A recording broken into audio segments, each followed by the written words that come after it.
Hey, welcome in. It's the start of the week, Monday, kicking off the week. We're going to start to turn the page and start looking forward for the Colorado Avalanche. I'm going to be joined by Meghan Angley in just a moment, but I do want to remind you guys about our great friends over at Trusted American Mortgage. Go to trustedamerican.com right now. Their salary-based mortgage consultants want to help you lower your interest rate, get a better monthly payment heading into the summer. So head on over trustedamerican.com, see how much money they can help you start saving today. Hello and welcome in. Please do not leave your luggage unattended on the station.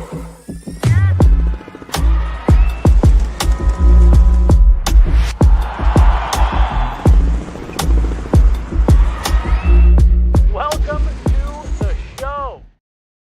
Hey, everybody. Welcome in Monday afternoon edition. This is Guerrilla Sports Off Ice. We're in the off season here, Megan. This is off season edition going forward, at least for the Avs. Still plenty of stuff going on around the league, and I'm sure we'll touch on some of it just as we work our way through these conversations. But as always, how you doing to start this week? I'm good. I came down from Idaho Springs this morning, getting back into town after spending some time with my mom and my dad for Mother's Day. How are you Nice. doing? Good. I had a blew a tire on I-25 yesterday, coming down to the studio. So the last 24 hours has just been me trying to remedy that gosh. situation. So like it's all good now. I don't do well in car crisis. And truly, all right. Do you want to hear it? I do. Okay. All right. Well, might as well just while we're getting things started here. So, we had Nuggets post game going yesterday. So I was coming down to the studio to help out, and temperature had dipped a little bit in the afternoon yesterday as the storm kind of rolled in. And so I got an indicator, hey, low tire. And I was like, must have just lost some air. I'll pull off. There's a big gas station, really big gas station right here by the studio. So I was like, I'll pull off, air up the tire, check, see if I hear any leaks. If I need to switch the tire while I'm at the gas station, I'll do that. It's right down the road from the studio. No big deal. Maybe I'll even go down and have Mark help me change it, have a second set of hands.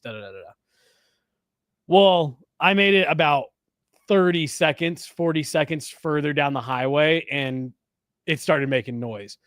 I hit something in the road. It didn't stick in my tire, but it punctured it and let all the air out. Oh my gosh. In about 30 seconds.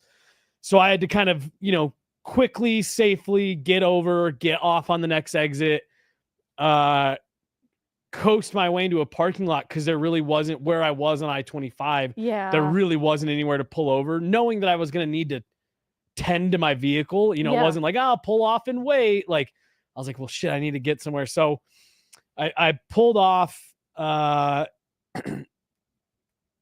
as I started. I got everything out, got the spare out, got the scissor jack out.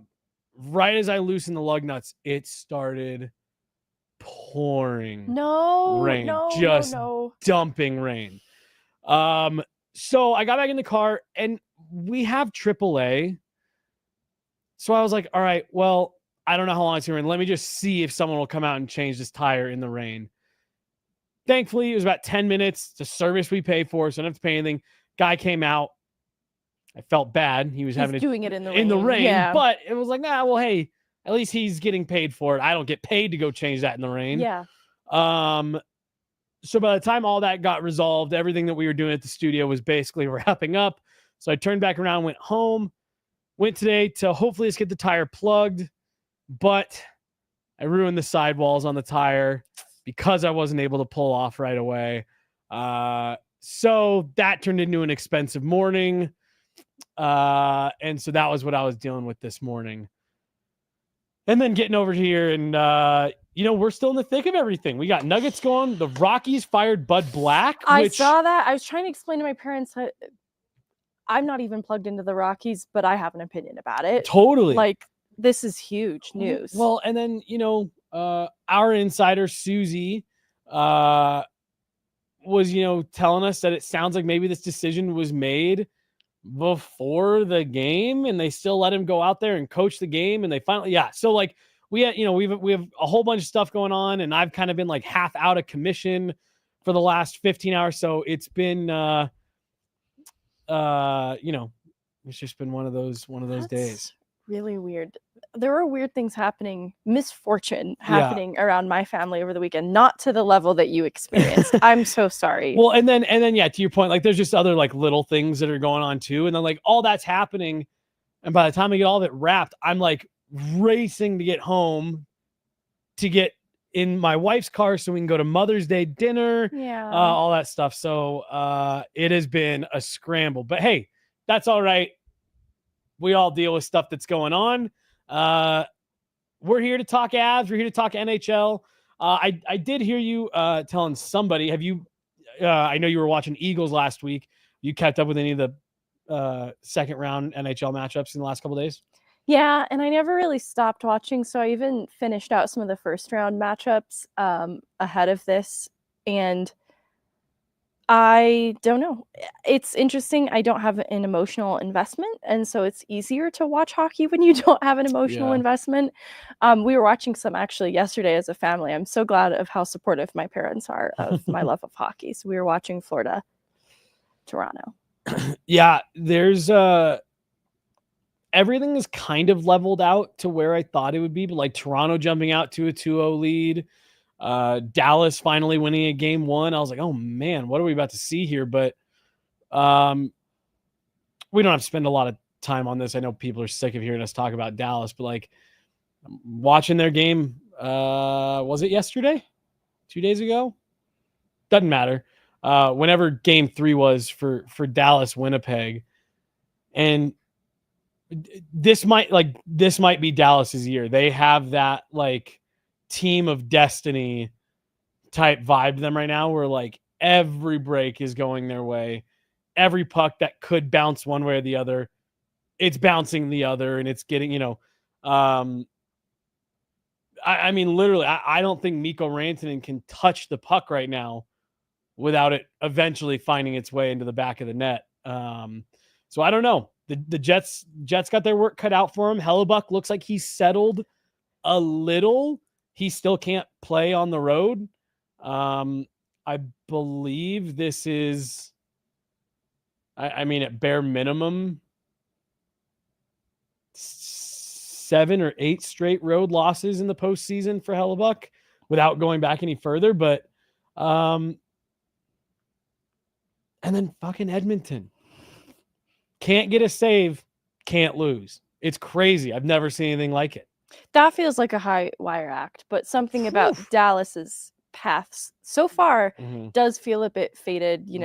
They get Robertson back now in this round, in this series. Fits in pretty seamlessly despite missing time and despite how things closed out at the end of the season with a struggling top 6. It just feels like a little bit more is falling into place for them. I don't want to write Winnipeg off as an easy out, mainly because I have a soft spot for Winnipeg. Not when the Avs played them last year specifically, but I have a little bit of a soft spot for them. And maybe some of that is anti-Dallas too, that's feeling that a bit. But I think defensively, what I saw Winnipeg was capable of in the regular season against the Avs, when they play to their strengths, they can be really difficult to penetrate defensively. And I think that has maybe supported Hellebuck when he hasn't needed it most in the regular season. He plays great, so it doesn't maybe shine through the way that I think it would right now for the Jets. So I think they're a little more depleted, right? Like even Heiskanen potentially returning at some point in the series is huge for Dallas. Like there's reinforcements on the way for them, whereas with Winnipeg, I don't know where they get any sort of reinforcement. Yeah, the only thing that I look at with Dallas and say, well, can you keep doing it? And it'll depend on what they do in this series. But like where Dallas has run into problems in the last couple of years is like they're comfortable winning these like long knock them down, drag them out type series. And that just really wears on you after a while. Yes. That's the only thing I see right now that could really get in Dallas's way. Other than Mikko Rantanen coming off this, what is literally turning into an all-time playoff heater. That's a huge storyline in all of the playoffs, right? Like there's a reason it's making headlines. I know people are sick of hearing about it, but his performance is unlike anything we even saw as Avs fans. We saw shades of it, certainly. And so it's not as if it's this total surprise, but for him to rise to the occasion exactly when Dallas needs it, it's very timely. And that's the part that's kind of bananas in all of this is with Mikko Rantanen, he was doing Mikko things, with the Avs top 6, just kind of on a nightly basis, contributing in some way. But now he is the game time guy, just completely changing the course of games single-handedly. Yeah. And that's a bit different from what we saw in Colorado. This is an elevated level. And I don't know how sustainable it is or isn't for him in this scenario, but I mean, this is becoming more than just like Mikko, knocked off the Avs. We are looking at like an all-time playoff run right now from Mikko Rantanen. That didn't start till game 5 of the first round, game 6 of the first round. Where I'm a little suspicious of their ability to create. So that's where I was going with shutouts this. now, Yes. like in this series, obviously against the Avs too. And so, yeah, the timeliness is really great. But if there's a quick strike series, kind of like you're describing how in the long series, they can put up a good fight. But if there's a quick strike series, like the way that Florida kind of made quick work of Tampa, kind of a deal, that could be hard for them to contend with if the offense doesn't come on demand when they need it most. Well, and for a team who, came into this playoffs with like they've got the depth. Can you match their depth? Suddenly, Megan, you're talking about 14 of their last 15 goals Mikko Rantanen's been involved with. 14 of their last 15. If you're Pete DeBoer, you're winning, so you don't really care right now. But you have to be having that conversation a little bit of like, holy shit, we better hope Mikko doesn't suddenly go dry here because we might be in some production trouble if that happens. And it does, because it kind of happened to the Avs. Right. So and so, like it again, good for Mikko. We always knew he was an elite playmaker, goal scorer, but this is well beyond what. And I mean, you're talking about like he's doing stuff McDavid has never done, McKinnon's never done, Draisaitl's never done. Like there was one that I saw yesterday. It was like it's him and Gretzky are like the only ones that have ever had 9+ points in this many games or whatever. And it's just like, holy smokes. But to your point, the one night he's not going, they get shut out against the Jets. It's going to be a fascinating series and team to follow the rest of the way. Cause I agree. Like I said, they feel a little touched by hockey Jesus right now. Washington, Carolina, Vegas, Edmonton on tonight. Vegas, Edmonton is the one that I'm super interested in. The East is kind of whatever. I want to see if Vegas can pull even on the road. I was really surprised to see them go down 2-0 in that series, but fun stuff. When are the Eagles playing next? Do they even know their opponent yet? They I don't know about opponent. I should know that, but they play this upcoming weekend and they start out on the road in Abbotsford. Hello. So yeah, I do know their opponent. I was just trying to keep it secret. Yeah, right. Have fun. So Abbotsford Canucks. So kind of, the AHL playoff bracket's just so tricky the first round and a half.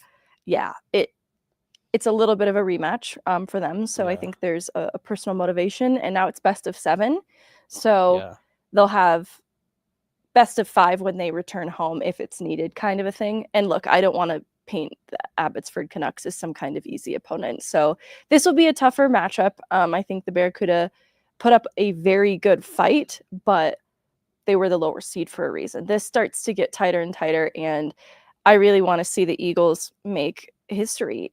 If they advance through the division final, it'll be the furthest they've advanced as an AHL team. So I'm really pulling for them. Yeah. Lots of fun playoff hockey still going on out there. Honestly, the NHL series have been really fun. And then, the playoff hockey's not done in Colorado. You and I talked about it going back, much earlier this season, that this Eagles team is a group that they've got a shot to make some noise here. And not just make some noise, but go on an actual run. So a lot we're still keeping an eye on. But But Meghan, let's start to turn our attention. We spent all of last week unpacking what happened in that first round. And truthfully, there's probably still even more that we could dive into. There is. And that's me telling people we still have to get into individual performances, which will inform some of our conversation today. So there's still plenty to unpack from within the series itself that we're still going to get to in different ways. Well, and stuff that happened in this series is going to shape not just the way that, us, other media talks about what happens next, but like a lot of what happened in that series is going to shape what the front office does next. And so while we're not done talking about it all on the whole, we are going to start to turn our attention to what now? Like, you just spent an entire season building up what you felt was a roster that could win, a roster that could compete, a roster that could take you deep. And there's a million different things that we could go into as to why they're not sitting here. We don't need to get into all that. But it's over now. And now you turn your attention to, well, how do you put yourself in a position where you have a team that you feel this comfortable with again next year? And so that's what we're going to start talking about. And I guess I want to start just by overview, taking a snapshot of this year's team and looking at where there might be some turnover. And I guess, Meghan, just on a broad strokes, we don't need to get into anything crazy right now.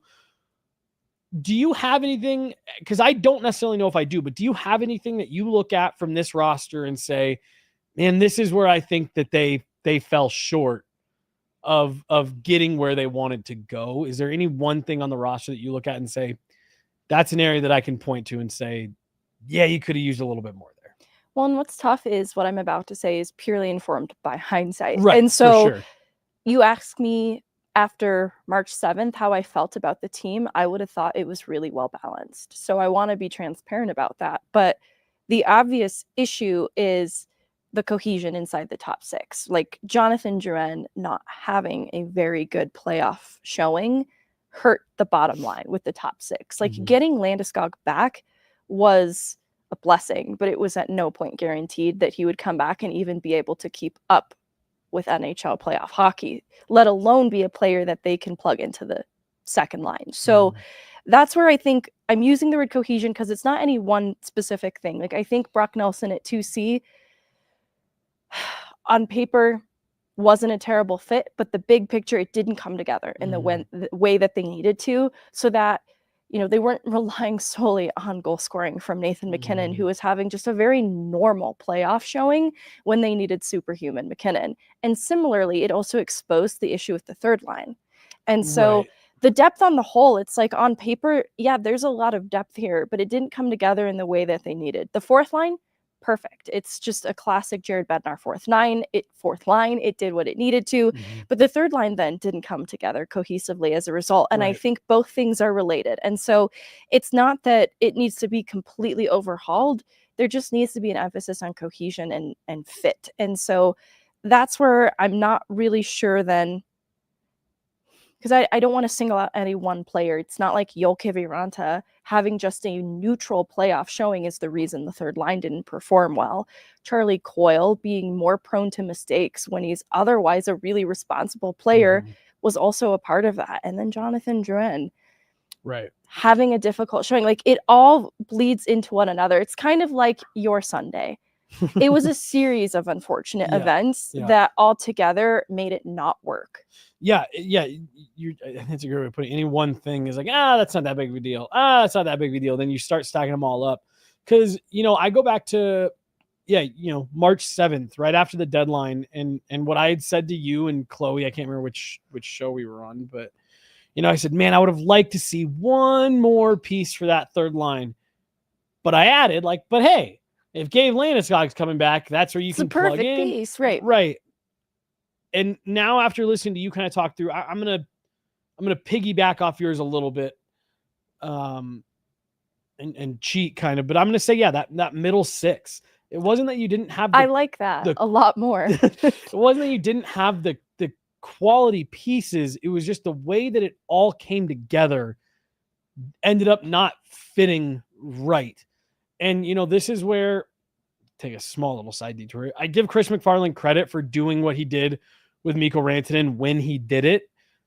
We don't need to get into that whole conversation right now, but it was hey, we want to make sure that if we're upheaving everything that we're doing, let's make sure we give ourselves time for there to be enough runway here for us to, get this solved. And guys are comfortable and establish that chemistry and all that. And it did unfortunately feel like it wasn't till you moved Gabe Landeskog up to that second line and you got all the way to game 6, game 7, did it feel like him, Val, and Brock Nelson were like, oh, okay, we're starting to put this together here. It's starting to look like a semblance of a line. Maybe if they survive this game 7, it can be a line that really, causes fits for the Winnipeg Jets or, whatever. And then to your point, the Ross Colton injury in conjunction with having to move Gabe up just really exposed you on that third line. It's not that Jonathan Drouin's not a good player. He's not built for that type of role. It's not that Charlie Coyle is not a good, smart player, but Kivy Ronta struggled in the playoffs. Jonathan Drouin struggled in the not struggled, but to your point, they weren't as impactful as they were in the regular season. And that kind of left him in a weird spot where, felt like he was overcompensating and doing too much and unforced mistakes and all that. And yeah, it just kind of left this weird hole, void. I don't know, of groups that just didn't work together. And I think a piece here, move that around. Like, you don't need to do a ton, but there's a way to make all that fit together better.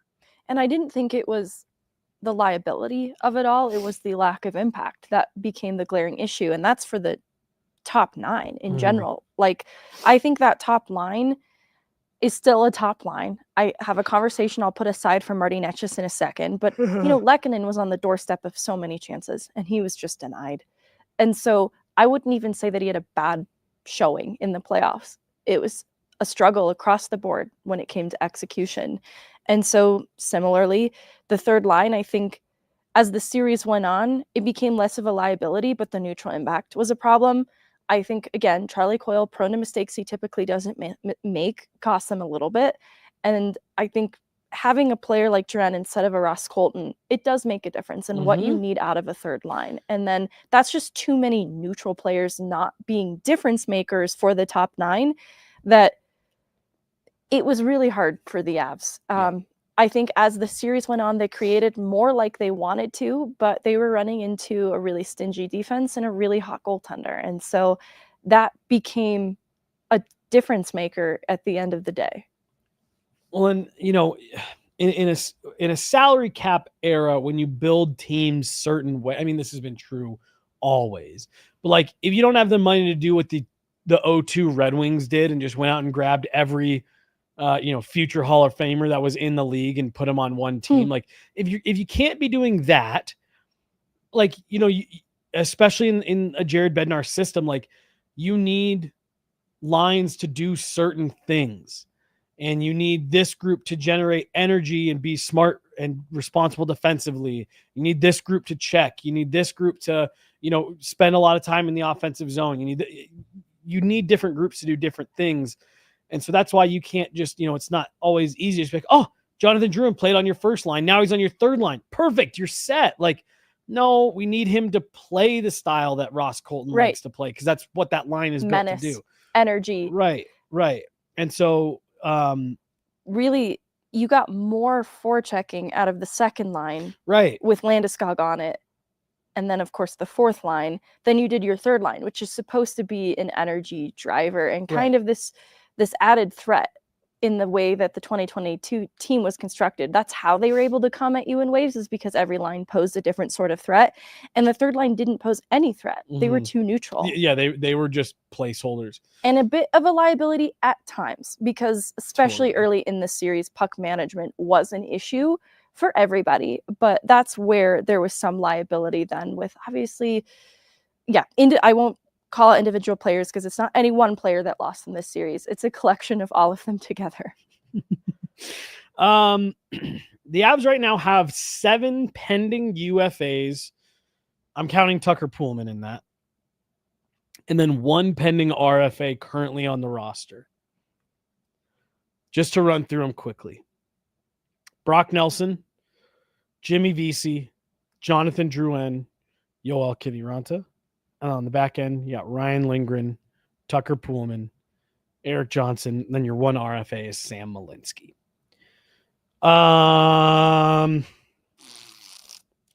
Megan, is there any name there that's jumping out at you that you gotta keep? Qualify Sam Malinsky. Oh yeah, I'm sorry. I'm sorry. UFA. Yeah. Malinsky, you get that feels like easy because we didn't even really talk about the back end just now, right? Like, all right, what areas of the lineup are we keying in on? Yeah, that's a great point. And I'm not really keying in on the back end because I didn't think they were a huge issue in the series. I think that the way in which they like to break out the puck was challenged and they had to overcome that at times. But I think that they did by the end of the series. And so the bigger issue is retention. Like a Ryan Lindgren, what do you do with a player like that whose last contract is way too much for this player? You know, Avs right now have him for $225. That's with 50% retained. What kind of a next contract is he looking at? He's not a $4.5 million player. Can you get him for $3? Can you get him for $3?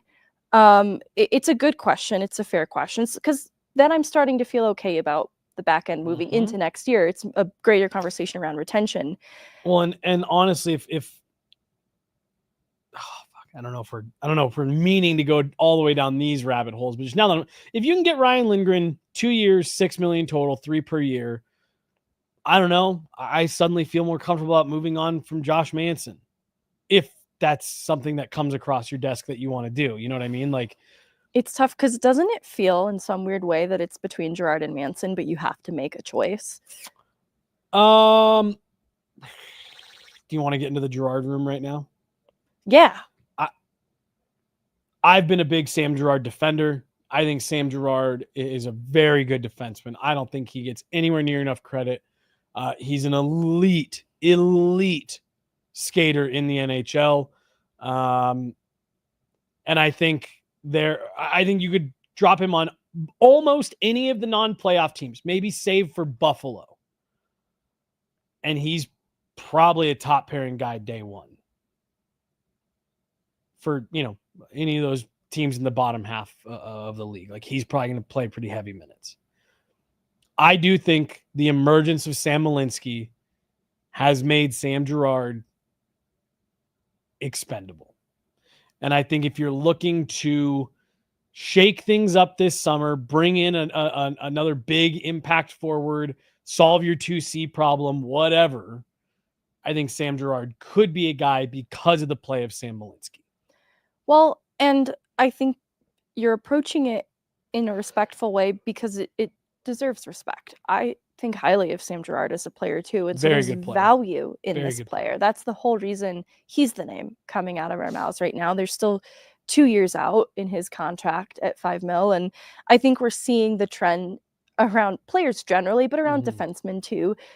The contracts are just getting a little bigger. Yeah. The AAV, not necessarily the term, is getting a little bit larger. And so with the cap going up next year, I expect that to continue in that direction, all the while making both Manson and Girard's contracts even better deals for the Avs. And so I'm not keen to just move it on from them for no reason. 1 more year for Manson on his contract. So both players that are still options for the Avs, at least through next season, but they hold value and they offer something different. But because of the emergence of Malinsky and him being an RFA, it's just, you can more affordably have this type of player represented in your lineup. Whereas even with a Lindgren and a Manson, they're also different players. I think of Lindgren as a player who isn't afraid of physicality. He will sacrifice the body to block shots. But when I think of the heavy hits that can, what's the word I'm looking for? Can change the momentum of a game. I'm imagining like a player just being completely immobilized by Josh Manson because of how heavy his hitting can be. I don't think of Lindgren in that same way. I don't think of his checking game to have that same kind of impact as Josh Manson. And so in that way, I do think you still need a player like Manson represented in the decor in some way. And so if you're moving on from Manson, you still got to find a way to have that type of physicality represented, because I think it is a little bit different from what Lindgren offers, and I see value in both. So that's where you're suddenly convincing me more and more of moving on from Girard. Is I think I don't want to undersell the mobility and the puck skill of Sam Girard. Incredible. Especially the skating, which you've shouted out specifically. But I think you have a few players represented in the back end that you can count on for a couple years to come, that together can help make up for some of that. The thing that worries me about Josh Manson, because I think he's been a really valuable addition to the Avs back end. He's provided something really different. He's kind of taken on that, not enforcer role, but as a guy who can be physical and be that presence for the Avs. He's missed a lot of time. I worry about the injury. He's just missed a lot of time, and it's been different stuff every time. And that's where I'm starting to sit there, and there's a couple other names that we move to when we get to the forward side that I'm looking at as well, saying, okay, well, how much do you want to shake things up? How aggressive do you want to be? And I just look at, like I said, unfortunately, I'm starting to look at Girard and saying Sam Malinsky has kind of given the Avs that, and you could probably save $3 million on that role. And then for Josh Manson, it's like, I don't know. Can you replace that with a similar dollar figure for someone who can maybe be a little bit more reliable for you? Even though when he's in the lineup, Josh Manson provides a lot of good. Yeah. It outweighs the turnovers and the untimely penalties we can see at times. A weird playoff series. There were really bright moments for Manson, but then there were decisions with the puck that cost them. I don't even necessarily think about it. I liked the way he played in the playoffs. To me, honestly, his round one was like, all right, well, maybe you don't move on from this guy. But like I said, to me, that's a move where if you're like, no, we have sights, we have targets set on some guys that we think we can remake the back half of this back end. We can keep Ryan Lindgren, put him with Sam Malinsky, and now we got to fill out our bottom pair. We can do that easily through free agency or through a trade here or there.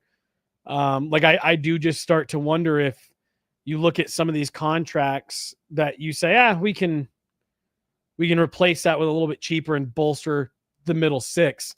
Some of these areas where we really feel like there's a bigger point of emphasis. Well, and in the same way that I said, Malinsky might not be an exact dupe for Sam Girard, right, but now you have Makar and Malinsky represented in the D-corps, and together they can maybe accomplish similar feats. Maybe it is a combination then of a player like Lindgren and another player that's Manson light that helps to make up for losing a little bit of that heavy physicality that Manson brings. But that does still need to be a point of emphasis with whoever they bring in, even if it is for a little bit cheaper. And I will also shout out Manson's leadership role as being the hard thing to replace, to consider in the conversation. Yep. He's a really big voice in the room, and he's really, really, really well respected.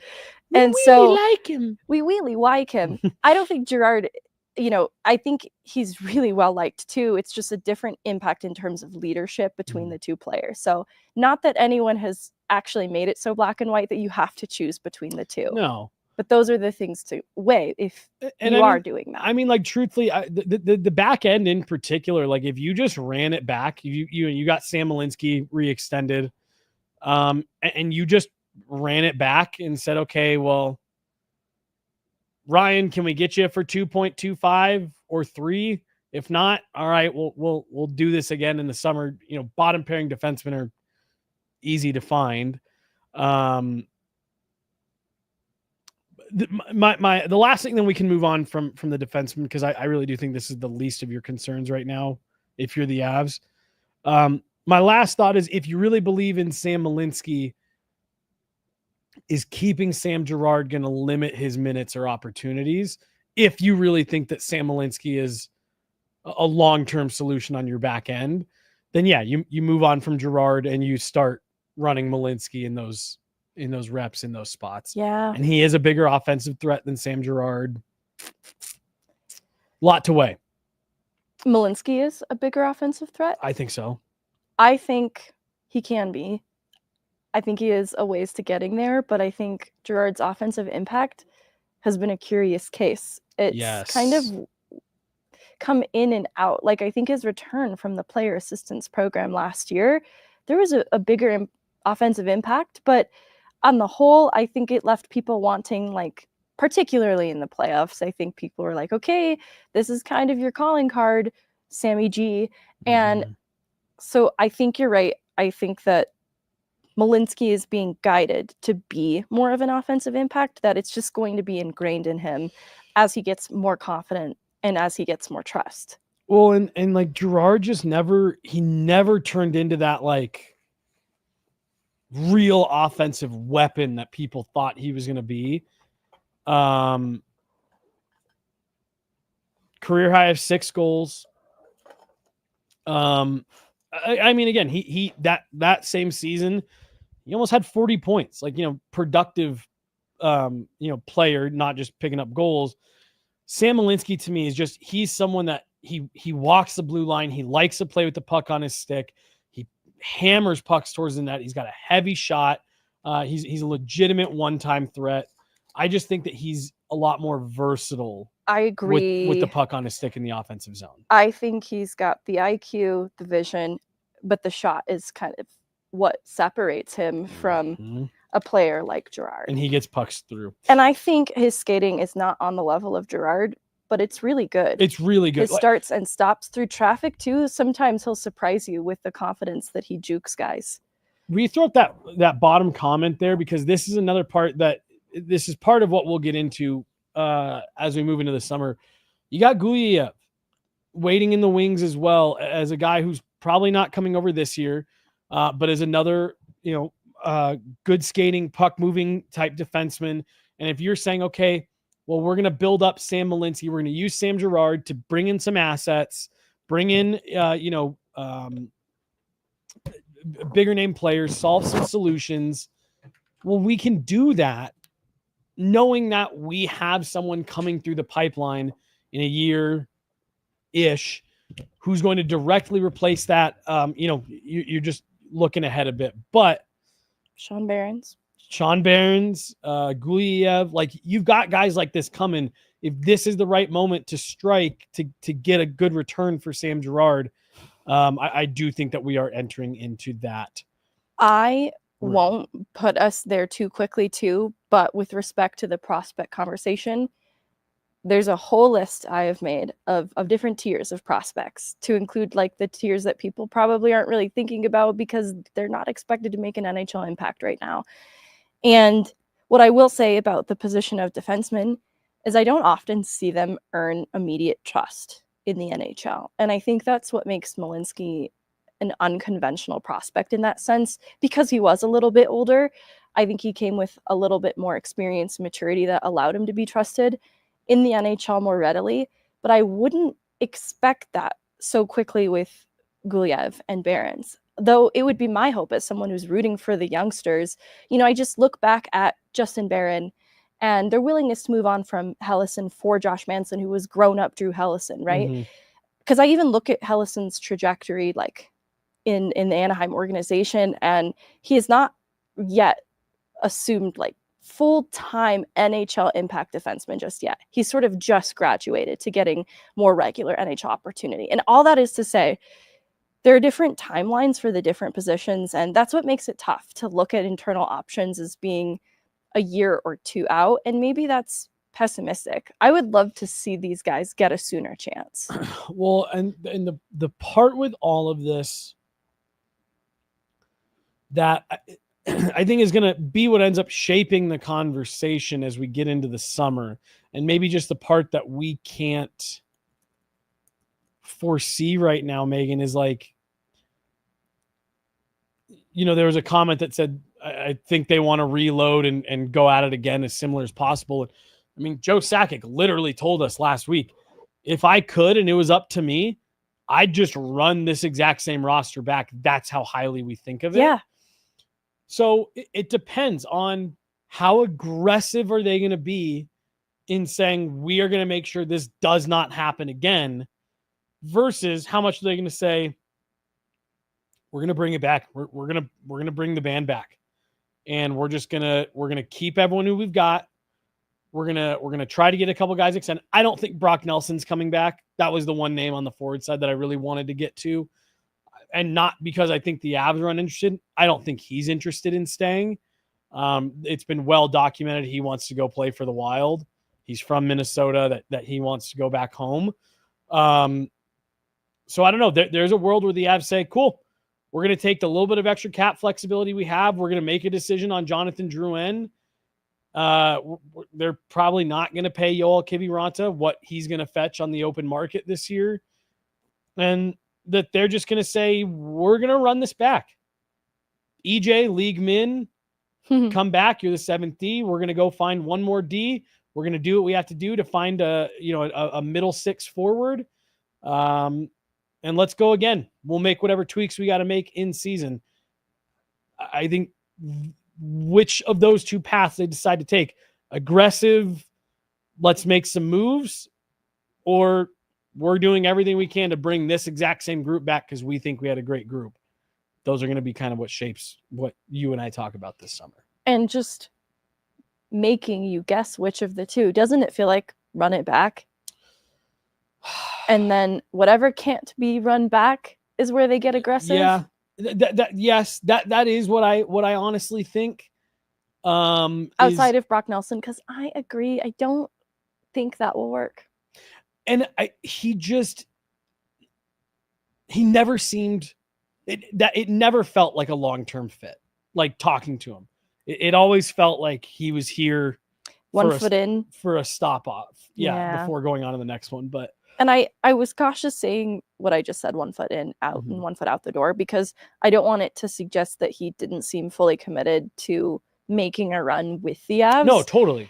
He was just as much a competitor as the others. I just think I was trying to make a point about how sometimes I think it's important to have lost together and have maybe built up some of that scar tissue together. And I just wondered if some of the newness, it was a little too new, that there wasn't, I called it the homegrown scar tissue, to inform some of what motivates them and drives them to win together as a group. And I think Dallas has lost a lot together with its current core. Well, I mean, even, and this is going to be a silly comparison, but like, you look at what happened with Mikko Rantanen and, how much he struggled in Carolina. And even going into the playoffs, there was a lot of Dallas people who were like, yeah, he's been all right.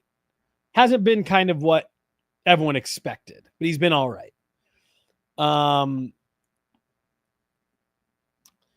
I feel like for Brock, it was something similar where there was so much just like, I'm just trying to get settled. I'm worried about getting my family here. I'm just trying to get settled. We're not going to do too much that's permanent because we know there's a chance that I'm moving on again in the summer. It's well documented. He wants to go to Minnesota. That's definitely, in the back of his mind. He turned down a big extension from the Islanders. Like, I think there was a lot going on for Nelson. And to me, like you said, it wasn't that he didn't seem committed to trying to win. I just always felt like it felt temporary. And I don't know how else to describe that. I found a better way I'd like to describe this. Okay. There's the emotional investment of wanting to win a Stanley Cup, which I think every professional athlete has. And then there's the emotional investment of wanting to win with your brothers. Yeah. I think the brotherhood aspect is what hadn't really taken shape yet. I think you're 100% because of time. And so I think that's why a player like Coyle, who they have through next year, he'll probably build up more relationships and more connections to be emotionally connected to his teammates, getting to play the regular season with them. I think that's true of Marty Netchus too. He's a tough player because he did some weird things in the playoffs. I'm going to be honest with you. Here's what I think is weird. I think he received a lot of messaging about where he'd gone wrong in past playoffs. I don't want to accuse him of having an engagement issue in past playoffs, but I think from like a forechecking, the blue collar things, we'll describe it as perspective, maybe sometimes he would take a couple, shave a little off the top of that. And I think in a commitment to be better about that area of his game, he struggled with the puck and his decisions with the puck just weren't the much smarter, more offensively minded player that you see in the regular season. So I think he got in his head a little bit. And I'm sorry, not to cut you off. I don't even like, I wonder if it's not even like a, hey, you can disappear, or like an engagement thing. Meghan, I don't think his game is built for the playoffs, especially in a series like what we just saw, where there's such little room out there. I just don't think that his game, where it's a lot of, hold the puck, skating with speed, room to freewheel, like he really struggled to get to the interior of the ice, and it looked like he didn't want to go there. Like he tried to play a lot around the perimeter, and it, to me, because I agree with what you're saying, that it looked like he was trying to like overcorrect for that stuff. And like we talked about it as the series was going on, like, why is Marty Netchus leading in hits? Yeah. Like what is happening here? Yeah. Throwing the body around, I guess. Yeah, I guess. Like that's not really what they need you to do, right. But okay. Puck in the back of the net, Martin. Right. And like that to me was the area where it was just like, no, you need to be more aggressive in getting to the difficult areas to score, not just go throw your weight into whoever's standing in the corner. Yeah, you won the battle, but now you have the puck. What are you going to do with it? Do something with it. And I do want to, this is my hot take for this episode. I love it. Do you shop Marty Netchus? I'm not saying you move on from him. If the price isn't right, if you don't think that there's a deal that knocks your socks off, then you keep him. He's an unbelievably talented player. The impact that he had on the power play immediately, the way he freed Nathan MacKinnon up to be more of a rover, the second wave threat. Like there were multiple times where we saw guys draw their attention towards Nathan MacKinnon drifting towards the interior of the ice. And then suddenly Marty Netchus would pop out from around the back of the net and be wide open for a one-timer in the normal MacKinnon spot. Like he's a valuable player. He's going to put up more than a point per game next year. He's going to be an 85+ point guy playing a full season with the Avs. I am not saying do whatever you do to move on from this guy. But this goes back to all right, well, how aggressive are you going to be? If you're going to be aggressive, is that a name that you maybe float out there in some of these conversations you have with folks? So just like, all right, what if we throw in Marty Netchus here? I don't know. Like I said, this is a little bit off the wall, but do you see what he did in the playoffs and say, ooh, that's not what Jared Bednar wants? And do you just float his name out there in some of these talks? I don't know. That would definitely be in the you're going pretty aggressive route. That's immediately where my mind goes. If you're considering it, it's because you have a bona fide top 6 option that's part of that return.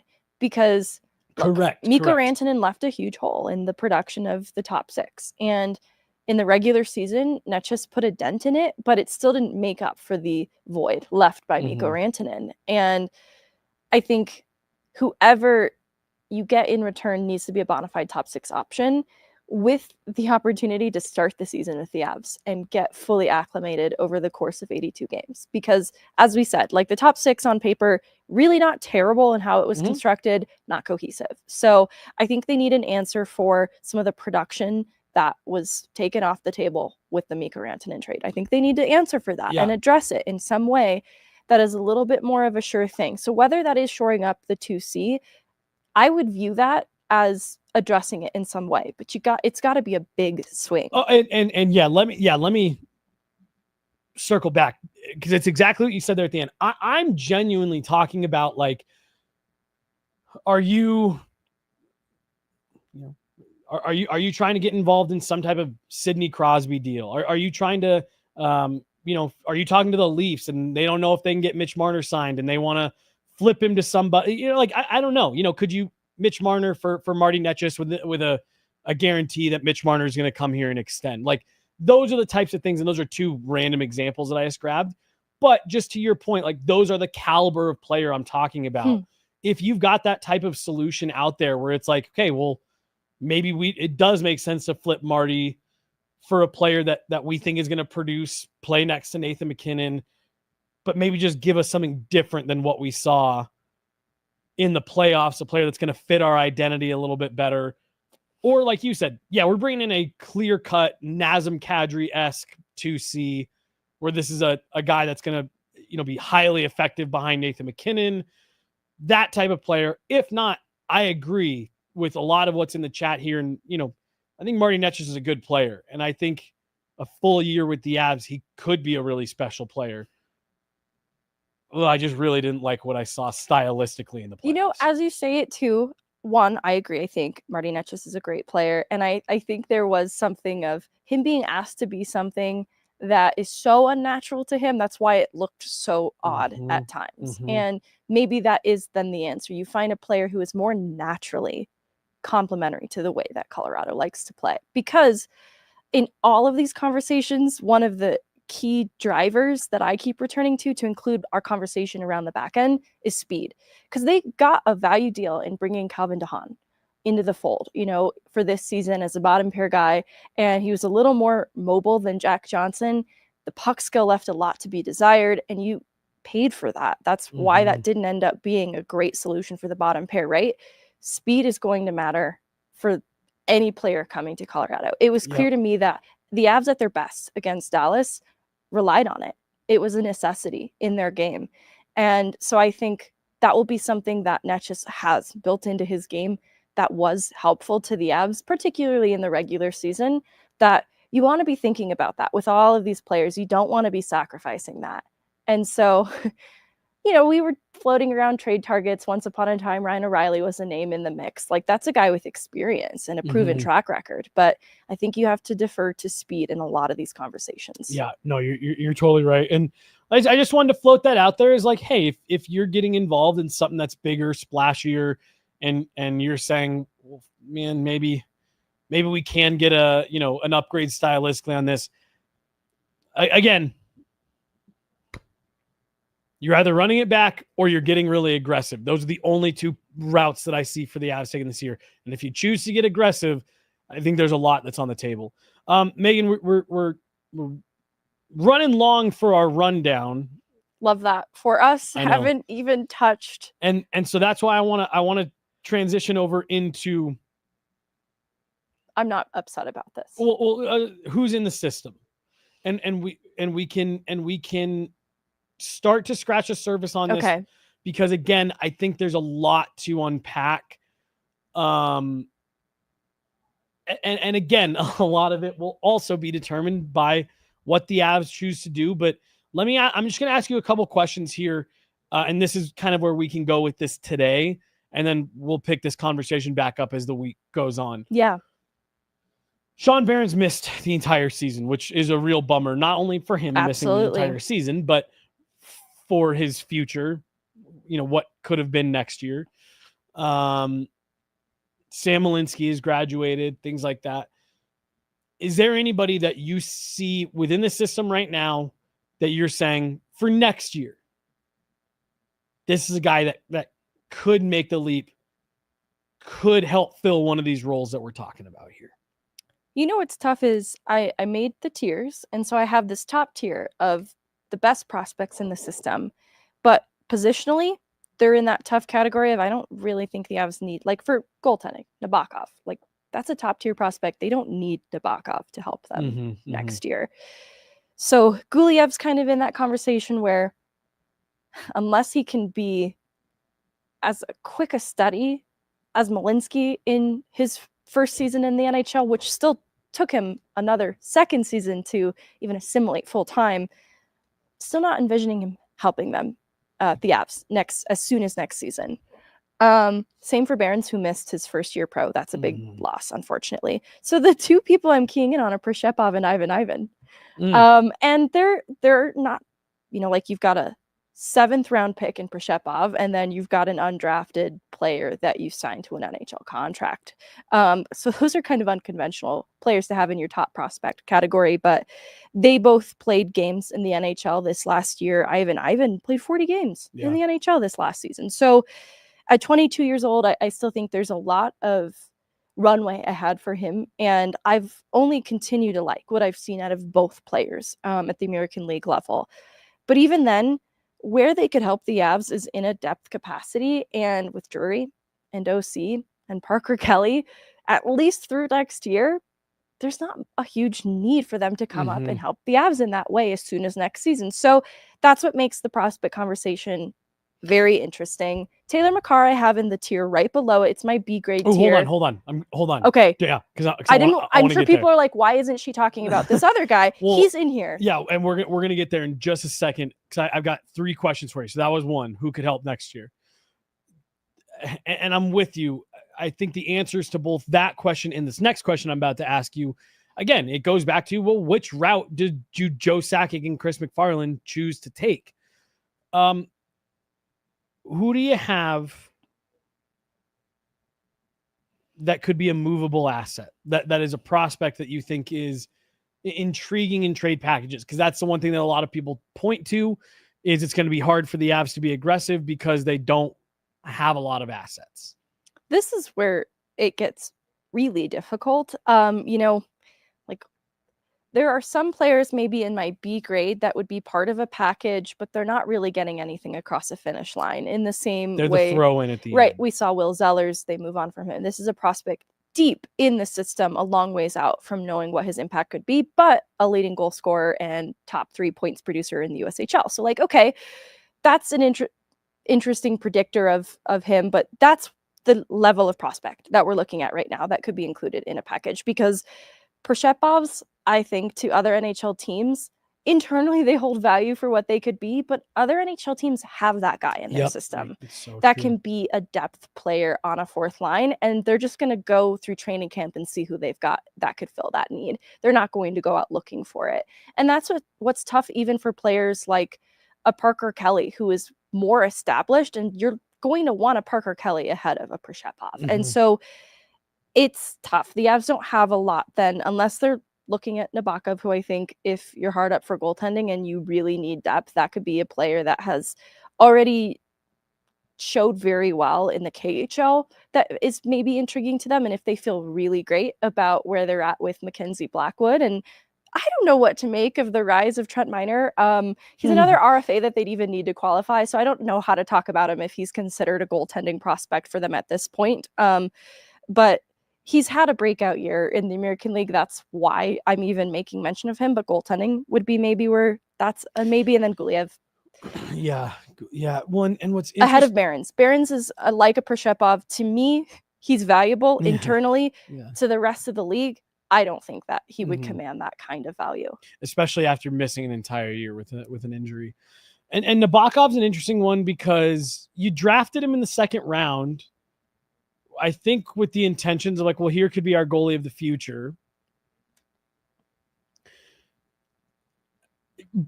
But I think they're really happy with what they have in Mackenzie Blackwood. I think that was big. You gave up assets for him. He's still young. He's got proven, NHL track record. Now he's shown well in the playoffs. Like, I think Nabokov's going to want to play sooner than 5 years from now is like my thought process on it. No, I think so too. I think they're in a weird place because to get him to come over to North America, he's going to want some assurances that he's getting a starter's net, and he's not coming to play in Loveland. So that's going to be tougher. They're going to have to make a decision about what to do with him. I could see him saying, I'll play 1 year in Loveland. I'll be the starter in Loveland. I think that's fair. And so, look, like Scott Wedgwood through next year, I love it. And I might love it more a year from now to where I'm like, keep this guy around. Like, just keep it with the woodshed. And that will be interesting then for Nabokov. They'll have to make a decision because then they're just sitting on a valuable asset that they're not even utilizing. Right. And also might become, unhappy with the situation. Right. Yeah. And then goes back to the KHL, you lose rights and da-da-da-da-da. Last question here, and then we're going to wind down for today, Megan. Let's talk about that B tier of prospects that are in the pipeline right now that maybe don't hold a lot of, external value and maybe aren't ready to make that leap. Yeah. But are players that should be on the radar that could, by the end of the year, fit into either of those other 2 categories. Taylor McCarr is one of them. Yeah. I almost want to just run through the list too and let it be intriguing. People are like, wait, why is this guy in this tier? Because I have a gamble tier where they could be a B grade prospect, but it's still too uncertain to weigh in on that. So I have Taylor McCarr in the B grade, Max Coran. This is a player that was sold to us as a center, but he's been playing second line wing in the WHL. He's had a decent year coming off a year of injury, playing second line minutes, but that's a player that I found intriguing at development camp and then the rookie tournament, but he experienced a little bit of an injury. So we just didn't get to see full extent. Sage Weinstein, the defenseman, we also didn't get to really see in the rookie tournament because of injury, but I liked his year before. Sage Weinstein's an intriguing young defenseman, but he's young. Bardakov, who they recently signed, that was part of the Curtis McDermott trade. He set a personal best in goals and assists this last year and served as an alternate captain. So I think at 24 years old, he's like not quite in the conventional prospect category, but he's 6'2", big guy. Another player that has played center, but would probably be a winger. Chase Bradley. This was one of those NCAA signings. He's had a great year with the Eagles. I was skeptical of him coming out of camp, but he has surprised me with his speed and his compete. Kind of has shades of Logan O'Connor. Cooper Gay, another NCAA signing. Just a breakout year at St. Thomas, comes immediately, scores a goal in his debut, really battles, 23 years old, 6'4", right winger. Jason Polin, he's one of those RFAs they need to consider qualifying. He's 25 years old, so he's starting to kind of age out of that prospect category, but I love Jason Polin's game. I love it so much. Now, we've already gotten to see a little bit of it at the NHL level, and it maybe didn't wow as much, so that's why he's in the B grade category. And then Jake Fisher. Over at DU, just completed his freshman year. Look, it's hard to earn ice time as a freshman at DU. It's such a stacked lineup. And so he assumed a fourth line role solidly, which I think is impressive for a freshman. I think there's still pro habits that need to be built into his game, but there's also so much that's just like the blueprint of the type of player Jared Bednar would like one day. And then this is a hard one. It's Wyatt Ahmet, who's 27 years old. He is not a prospect, but I love his battle. I love his compete. He is a try hard. And I think even in like the final games of this season, you kind of saw on a bigger stage why I love Wyatt Ahmet so much, but I don't know if he's really considered a prospect.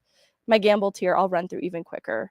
Luca Cloutier, Ivan Union, Torrey Pittner, right-handed defenseman at DU, just was the extra guy a lot because he was a freshman. It's even harder to get minutes as a defenseman, a lot that remains to be seen with him, but I like him. Christian Humphreys, he left Michigan to go play in the OHL, had a pretty productive year, right-wing potential center option.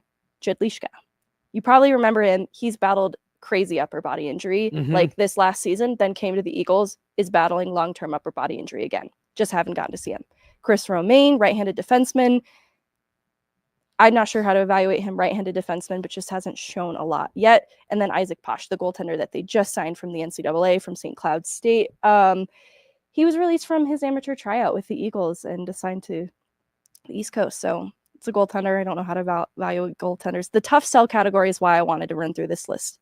John-Luc Foudy and Oscar Lawson, and then Ishmakov. Foudy and Lawson being the names that stick out there for being in the tough sell category from my perspective. I think they've hit a wall. Yeah. You know, Foudy, he reverted back to bad old habits in his game that had come out of his game a lot under Cronin. And I don't attribute this to anything under Schneekloth's coaching. I think Schneekloth has really helped a lot of players to grow into better ones. I think it's a Foudy thing. He's battled injury and coming out of injury. It's like he's lacked a little bit of motivation because he knows he's not getting called up right away. Yeah. He's just further and further from that finish line in his eyes each time he returns from injury that I think it's hurt his confidence a little bit. And it's made him kind of apathetic in the way that he plays. It's just a little careless. Like there's still a lot of skill, but it's just a little careless. And then Olausen, a bit too one-dimensional. Yeah, the Olausen one has to be the most disappointing. This is a first-round pick, insane offensive upside when you drafted him, and is just, when they drafted him, it was okay. Yeah, we can see it. I mean, you see the release, you see the offensive instincts, in preseason and training camp, things like that. And there just does not feel like there has been any other part of his game developed. And even that, I just pulled it up. Rookie year, 11 goals in the AHL. Sophomore year, 11 goals in the AHL. This past year, 11 goals in the AHL. He's not even getting any better at the one thing that he's very good at. He's healthy scratched in these playoffs. He's played a couple games, has been left out of games. There's a conceivable world we live in right now where Taylor McCarr plays instead of Oscar Olausson. Yeah. And it's just, if you were going to get any type of value out of Oscar Olausson, you would have needed to flip him 2 seasons ago when there was still upside to sell on. Now people know what he is. Right. I think he's just kind of someone who, unfortunately, will just kind of play out the string in the AHL and likely end up back over in Sweden. The other thing I wanted to point out, a lack of center prospects. Yeah. In this list, a lot of these players who, spent most of their career through junior playing center, being utilized on the wing that early, it's always just a little bit of a bad sign that they're going to get to the pro level and be a centerman option. And it's tough because you move on from Cal Ritchie, a bona fide center. You really want to see them replenish down the middle through their prospect pipeline. You know what's funny? Just real quick on Ritchie, I feel like part of the reason they moved on from him was because I don't know if they fully believed in him being a center. The liability in his own end is what had me worried, and he put in a lot of work this last year. I almost feel this frustration too, like Andrew Cogliano put in all this work with this prospect to be a better player in his own end, and they put him on the kill. So in addition to power play, he's just getting more responsible, and now he's not in the Av system. So yeah, I don't think he has warranted the Bergeron comparison. I think he took a huge stride, though, in that aspect of being a stronger two-way player. But I don't think he's come close to entering that conversation. And in the same way that I talked about Will Zellers. You mean you don't think that he's as close to a guy that many have suggested they name a new award after? You don't think he's in that category quite yet? No, because that's the thing with prospects. I love projecting what they might become. It's very fun. You just have to be kind of realistic too. And so I love that Taylor McCarr has proven me wrong at every turn. That's why I'm so attached to this notion now. And there's players in this list. I want to see Jake Fisher be more than I think.